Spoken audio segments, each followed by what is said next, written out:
अनिल मिश्रा नावाचा वकील वारंवार म्हणतोय की या आपल्या देशाची जी राज्यघटना आहे, जे संविधान आहे, ते डॉक्टर बाबासाहेब आंबेडकरांनी लिहिलेलं नाही, तर ते BN राव यांनी लिहिलं आहे.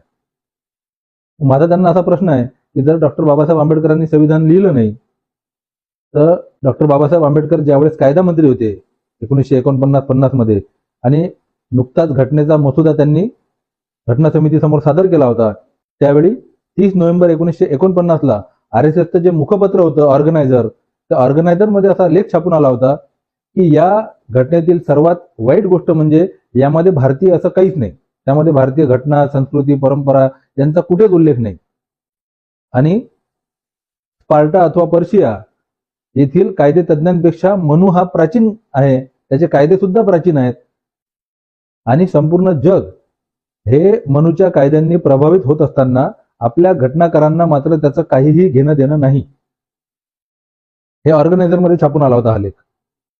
RSSचे माजी सरसंघचालक कुप्पसी सुदर्शन असं म्हणतात की ही घटना कितीही चांगली असली तरी सुद्धा ती एका अस्पृश्याने लिहिलेली आहे, हे आपण विसरू शकत नाही.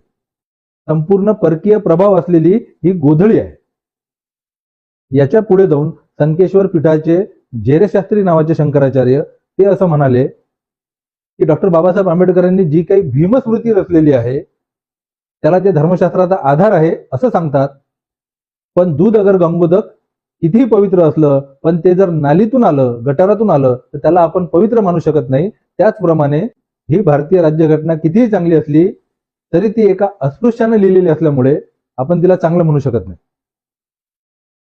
याच्या 2 पावलं पुढे जाऊन ज्यावेळी डॉक्टर बाबासाहेब आंबेडकरांनी हिंदू कोड बिल आणलं, त्यावेळी स्वामी करपात्री नावाचा एक माणूस असं म्हणाला की या हिंदू कोड बिलामध्ये सख्ख्या भावाच्या आणि बहिणीच्या लग्नाचं प्रावधान आहे, म्हणजे सख्खा भाऊ आणि बहीण हे दोघं जण लग्न करू शकतात असा नियम याच्यामध्ये आहे हिंदू कोड बिलात. म्हणून डॉक्टर बाबासाहेब आंबेडकरांनी हे हिंदू कोड बिल फक्त इंग्रजीतून छापलं, हिंदी आणि उर्दू मधून छापलं नाही. या दुष्प्रचाराला उत्तर देण्यासाठी डॉक्टर बाबासाहेब आंबेडकरांना 10,000 प्रती उर्दू आणि हिंदीमध्ये छापावं लागल्या हिंदू कोड बिलाच्या, आणि त्या देशभरात वाटावं लागल्या. 9 ऑगस्ट 2018 साली दिल्लीच्या जंतर मंतरवरती आपल्या भारताचं संविधान जाळण्यात आलं. दीपक गौर आणि अभिषेक शुक्ला नावाच्या 2 तरुणांनी आपल्या देशाचं संविधान या स्वतंत्र भारतात जाळलं आणि आंबेडकर मुर्दाबाद, संविधान जलाव, देश बचाव असे नारे दिले.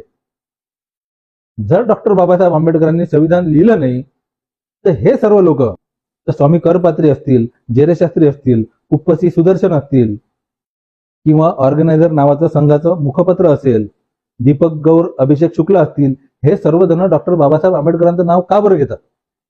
या संविधानाला